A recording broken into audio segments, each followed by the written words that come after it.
26 अक्टूबर 2024। प्रातः मुरली। ओम शांति। बाप दादा मधुबन। बाबा कहते मीठे बच्चे, सर्वशक्तिमान बाप आया है तुम्हें शक्ति देने। जितना याद में रहेंगे उतना शक्ति मिलती रहेगी। प्रश्न, इस ड्रामा में सबसे अच्छे से अच्छा पार्ट तुम बच्चों का है, कैसे? उत्तर, तुम बच्चे ही बेहद के बाप के बनते हो। भगवान टीचर बनकर तुम्हें ही पढ़ाते हैं तो भाग्यशाली हुए ना। विश्व का मालिक तुम्हारा मेहमान बनकर आया है, वो तुम्हारे सहयोग से विश्व का कल्याण करते हैं। तुम बच्चों ने बुलाया और बाप आया, यही है दो हाथ की ताली। अभी बाप से तुम बच्चों को सारे विश्व पर राज्य करने की शक्ति मिलती है। ओम शांति। मीठे मीठे रूहानी बच्चे रूहानी बाप के सामने बैठे हैं, शिक्षक के सामने भी बैठे हैं और ये भी जानते हैं ये बाबा गुरु के रूप में आए हैं हम बच्चों को ले जाने। बाप भी कहते हैं, हे रूहानी बच्चों, मैं आया हूँ तुमको यहाँ से ले जाने। ये पुरानी दुनिया बन गई है और ये भी जानते हो कि ये दुनिया छीछी है। तुम बच्चे भी छीछी बन गए हो। अपने को आपे ही कहते हो पतित पावन बाबा, आकर हम पतितों को इस दुख धाम से शांति धाम में ले जाओ। अभी तुम यहाँ बैठे रहते हो तो ये दिल में आना चाहिए। बाप भी कहते हैं मैं तुम्हारे बुलावे पर निमंत्रण पर आया हूँ। बाप याद दिलाते हैं बरोबर तुम बुलाते थे ना, आओ। अभी तुमको स्मृति आई है, हमने बुलाया है। अब बाबा आए हुए हैं ड्रामा अनुसार कल्प पहले मिसाल। वो लोग प्लान बनाते हैं ना, ये भी शिव बाबा का प्लान है। इस समय सबके अपने अपने प्लान है ना।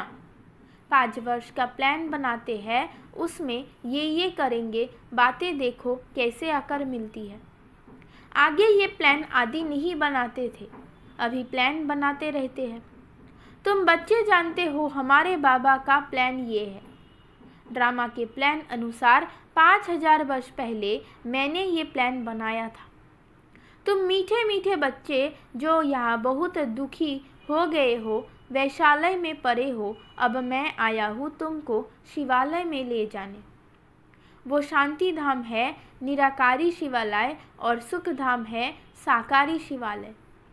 तो इस समय बाप तुम बच्चों को रिफ्रेश कर रहे हैं। तुम बाप के सम्मुख बैठे हो ना।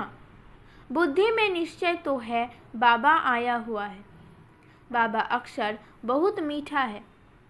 ये भी जानते हो हम आत्माएं उस बाप के बच्चे हैं, फिर पार्ट बजाने के लिए इस बाबा के बनते हैं। कितना समय तुमको लौकिक बाबाएं मिले हैं। सतयुग से लेकर सुख और दुख का पार्ट बजाया है। अभी तुम जानते हो हमारा दुख का पार्ट पूरा होता है, सुख का पार्ट भी पूरा 21 जन्म बजाया है, फिर आधा कल्प दुख का पार्ट बजाया। बाबा ने तुमको स्मृति दिलाई है। बाबा पूछते हैं बरोबर ऐसे है ना। अब फिर तुमको आधा कल्प सुख का पार्ट बजाना है। इस ज्ञान से तुम्हारी आत्मा भरपूर रहती है, फिर खाली हो जाती है।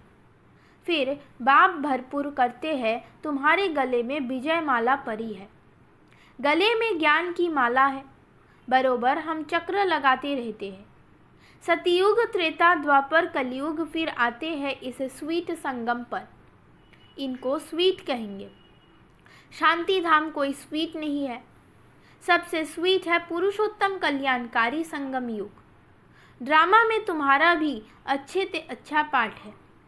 तुम कितने लकी हो, बेहद के बाप के तुम बनते हो। वो आकर तुम बच्चों को पढ़ाते हैं।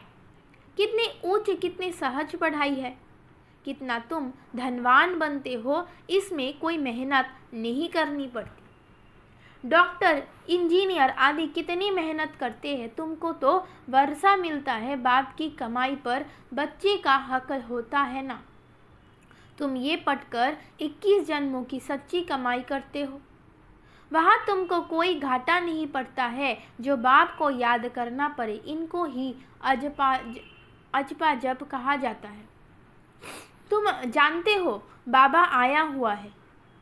बाप भी कहते हैं मैं आया हूँ, दोनों हाथ की ताली बजेगी ना।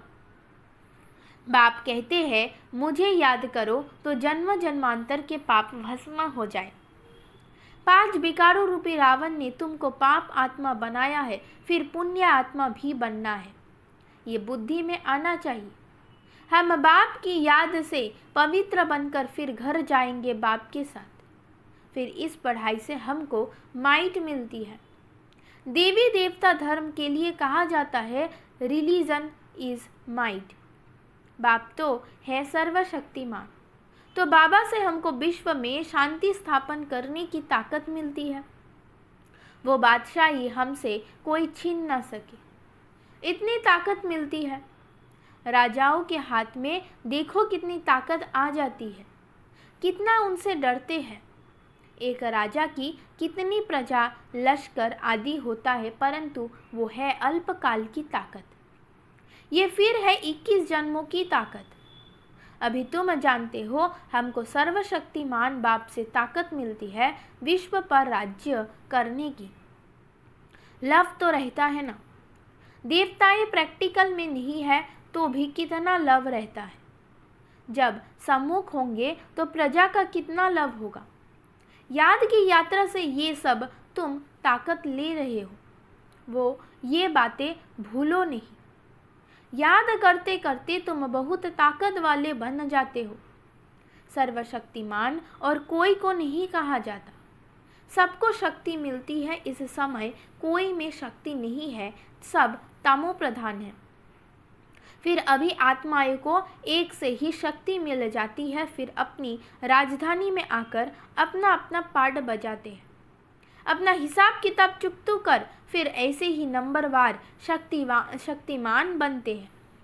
पहले नंबर में है इन देवताओं में शक्ति। ये लक्ष्मी नारायण बरोबर सारे विश्व के मालिक थे ना। तुम्हारी बुद्धि में सारा सृष्टि का चक्र है। जैसे तुम्हारी आत्मा में ये नॉलेज है, वैसे बाबा की आत्मा में भी सारी नॉलेज है। अभी तुमको ज्ञान दे रहे हैं। ड्रामा में पार्ट भरा हुआ है जो रिपीट होता रहता है, फिर वो पार्ट 5000 वर्ष के बाद रिपीट होगा। ये भी तुम बच्चे जानते हो। तुम सतयुग में राज्य करते हो तो बाप रिटायर लाइफ में रहते हैं, फिर कब स्टेज पर आते हैं जब तुम दुखी होते हो। तुम जानते हो उनके अंदर सारा रिकॉर्ड भरा हुआ है। कितनी छोटी आत्मा है, उनमें कितनी समझ रहती है। बाप आकर कितनी समझ देते हैं। फिर वहाँ सतयुग में ये सब भूल जाते हो। सतयुग में तुमको ये नॉलेज होती नहीं, वहाँ तुम सुख भोगते रहते हो। ये भी अभी तुम समझते हो। सतयुग में हम 100 देवता बन सुख भोगते हैं। अभी हम 100 ब्राह्मण हैं, फिर 100 देवता बन रहे हैं। ये ज्ञान बुद्धि में अच्छी रीति धारण करना है। किसको समझाने में खुशी होती है ना। तुम जैसे प्राण दान देते हो, कहते हैं ना काल आकर सबको ले जाते हैं। काल आदि कोई है नहीं, ये तो बना बनाया ड्रामा है। आत्मा कहती है मैं एक शरीर छोड़ चला जाता हूँ, फिर दूसरा लेता हूँ। मुझे कोई काल नहीं खाता। आत्मा को फीलिंग आती है। आत्मा जब गर्भ में रहती है तो साक्षात्कार कर दुख भोगती है, अंदर सजा भोगती है, इसलिए उनको कहा जाता है गर्भ जेल। कितना ये वंडरफुल ड्रामा बना हुआ है। गर्भ जेल में सजाए खाते अपना साक्षात्कार करते रहते हैं। सजा क्यों मिली? साक्षात्कार तो कराएंगे ना। ये बेकायदे काम किया है, इनको दुख दिया है। वह सब साक्षात्कार होते हैं, फिर भी बाहर आकर पाप आत्मा बन जाते हैं। सभी पाप भस्म कैसे होंगे? सो तो बच्चे को समझाया है, इसे याद की यात्रा से और सर्वदर्शन चक्र फिराने से तुम्हारे पाप कटते हैं। बाप कहते भी हैं मीठे मीठे स्वदर्शन चक्रधारी बच्चों, तुम 84 का ये स्वदर्शन चक्र फिराएंगे तो तुम्हारे जन्म जन्मांतर के पाप कट जाएंगे। चक्र को भी याद करना है। किसने ये ज्ञान दिया उनको भी याद करना है। बाबा हमको स्वदर्शन चक्रधारी बना रहे हैं। बनाते तो है, परंतु फिर रोज़ रोज़ नए आते हैं तो उन्हों को रिफ्रेश करना होता है। तुमको सारा ज्ञान मिला है, अभी तुम जानते हो हम यहाँ आए हैं पाठ बजाने। 84 का चक्र लगाया, अब फिर वापिस जाना है। ऐसे चक्र फिराते रहते हो। बाप जानते हैं बच्चे बहुत भूल जाते हैं। चक्र फिराने में कोई तकलीफ नहीं है, फुर्सत तो बहुत मिलती है। पिछाड़ी में तुम्हारी ये स्वदर्शन चक्रधारी की अवस्था रहेगी। तुमको ऐसा बनना है। सन्यासी लोग तो ये शिक्षा दे नहीं सकते। सदर्शन चक्र को खुद गुरु लोग ही जानते नहीं है। वो तो सिर्फ कहेंगे चलो गंगा जी पर। कितने स्नान करते हैं। बहुत स्नान करने से गुरुओं की आमदनी होती है। घड़ी घड़ी यात्रा पर जाते हैं। अब उस यात्रा और इस यात्रा में फ़र्क देखो कितना है। ये यात्रा वो सब यात्राएं छुड़ा देती है। ये यात्रा कितनी सहज है। चक्र भी फिराओ। गीत भी है ना, चारों तरफ लगाए फेरे, फिर भी हरदम दूर रहे।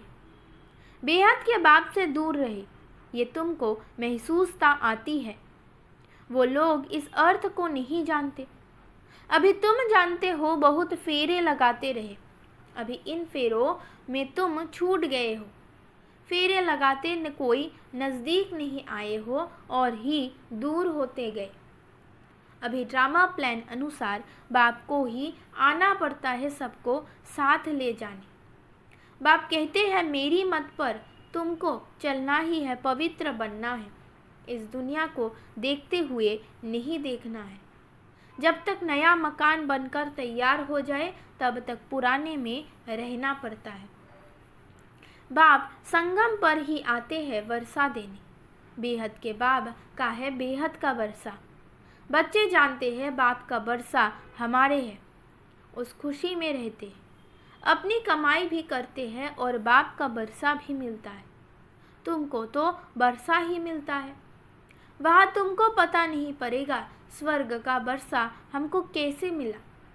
वहाँ तो तुम्हारी लाइफ बहुत सुखी रहती है, क्योंकि तुम बाप को याद कर माइट लेते हो। पाप कटाने वाला पतित पावन एक ही बाप है। बाप को याद करने और स्वदर्शन चक्र को फिराने से ही तीक तीक नहीं करनी पड़ेगी। एक इशारा ही बस है। बेहद के बाप को याद करो तो तुम्हारे पाप कट जाएंगे। तुम नर से नारायण, नारी से लक्ष्मी बनने आते हो, ये तो याद है ना। और कोई की भी बुद्धि में ये बात नहीं आती। यहाँ तुम आते ही हो, बुद्धि में है हम जाते हैं बाप दादा के पास, उनसे नई दुनिया स्वर्ग का बरसा लेने। बाप कहते हैं स्वदर्शन चक्रधारी बनने से तुम्हारे विकर्म विनाश हो जाएंगे। अब जो तुम्हारी जीवन हीरे जैसी बनाते हैं उनको देखो। ये भी तुम समझते हो, इसमें देखने की कोई बात नहीं। ये तुम दिव्य दृष्टि द्वारा जानते हो। आत्मा ही पढ़ती है इस शरीर द्वारा। इस ज्ञान अभी मिला है। हम जो कर्म करते हैं, आत्मा ही शरीर लेकर कर्म करती है। बाबा को भी पढ़ाना है, उनका नाम तो सदैव शिव ही है। शरीर के नाम बदलते हैं। ये शरीर तो हमारा नहीं है, ये इनकी मिल्कियत है। शरीर आत्मा की मिल्कियत होती है, जिससे पाठ बजाती है। ये तो बिल्कुल सहज समझ की बात है। आत्मा तो सब में है, सबके शरीर का नाम अलग अलग पड़ता है। ये फिर है परम आत्मा, सुप्रीम आत्मा। ऊंचे ऊंच है।